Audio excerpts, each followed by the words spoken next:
2019 সালে 5 ধরনের মাদকদ্রব্য পরীক্ষার জন্য পরিপত্র জারি করা হয়। সেগুলো প্রচলিতভাবে বললে ঘুমের ওষুধ, ইয়াবা, হেরোইন, মরফিন, কোকেন, গাঁজা, মদ।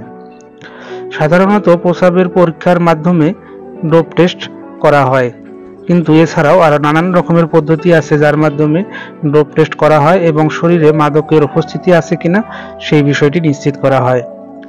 সম্প্রতি চট্টগ্রাম বিশ্ববিদ্যালয়ে শিক্ষার্থী ভর্তি করাতে ডোপ টেস্ট বাধ্যতামূলক করা হয়েছে। এছাড়াও সরকারি চাকরি সহ আরো নানান রকম ক্ষেত্রে এই ডোপ টেস্ট করানো হয়।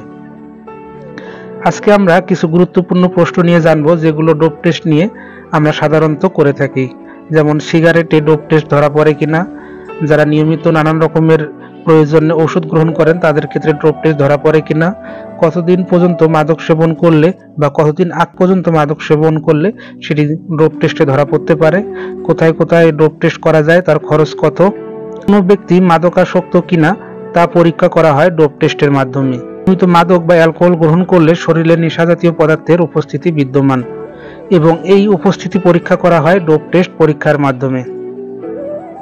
সাধারণত ডোপ টেস্ট করা হয় মূত্র এবং রক্ত পরীক্ষার মাধ্যমে। এছাড়াও মুখের লালা বা চুল পরীক্ষার মাধ্যমেও ডোপ টেস্ট করানো যায়। 1 সপ্তাহের মধ্যে যদি কেউ মাদক নিয়ে থাকে তাহলে মুখের লালা পরীক্ষার মাধ্যমে সাধারণত জানা যায়। 2 মাসের মধ্যে রক্ত পরীক্ষার মাধ্যমে জানা যায়। 12 মাস বা 1 বছরের মধ্যে হলে চুল পরীক্ষার মাধ্যমে মাদক দ্রব্যের উপস্থিতি সম্বন্ধে জানা যায়।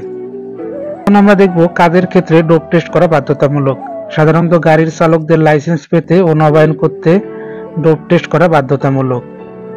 খেলোয়াড়দের ক্ষেত্রে ডোপ টেস্ট করতে হয়। বিভিন্ন সরকারি বেসরকারি কর্মচারীদের নিয়োগের ক্ষেত্রে ডোপ টেস্ট বাধ্যতামূলক করা হয়েছে। গবেষণা বা কোনো কাজের জন্য বিদেশ গেলে ডোপ টেস্ট বাধ্যতামূলক। অস্ত্রের লাইসেন্স পেতে, এছাড়াও নতুন আইনে বিশ্ববিদ্যালয়ে ভর্তি হতে ডোপ টেস্ট করা হয়।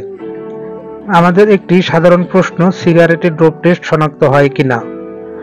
বাংলাদেশের প্রচলিত আইনে এখনো সিগারেট, বিড়ি এই জাতীয় পদার্থের ডোপ টেস্টের আওতায় আনা হয়নি। পরবর্তীতে যদি যুক্ত করা হয় তাহলে সিগারেট বা সিগারেট জাতীয় পদার্থের ডোপ টেস্ট আনা হবে। বাংলাদেশের সব সরকারি হাসপাতালে ডোপ টেস্ট করানো যায়। এছাড়া কিছু বেসরকারি হাসপাতালে অনুমতি দেওয়া হয়েছে এবং এর বাইরেও রংপুর, ঢাকা, চট্টগ্রাম, কক্সবাজার, বরিশাল, পটুয়াখালী, গাজীপুর, ফরিদপুর, নোয়াখালী, কুষ্টিয়া, যশোর, নরসিংদী সহ আরও নানান জায়গায় ডোপ টেস্ট করানোর জন্য কেন্দ্র স্থাপন করা হয়েছে। ডোপ টেস্ট করার সরকার নির্ধারিত ফি 900 টাকা। এছাড়াও নন স্পেসিফিক পরীক্ষার জন্য 150 টাকা, অ্যালকোহল পরীক্ষার জন্য 300 টাকা ফি নির্ধারণ করা হয়েছে। এখন আমরা দেখব যারা নিয়মিত ওষুধ সেবন করেন তাদের ক্ষেত্রে ডোপ টেস্ট আসবে কিনা।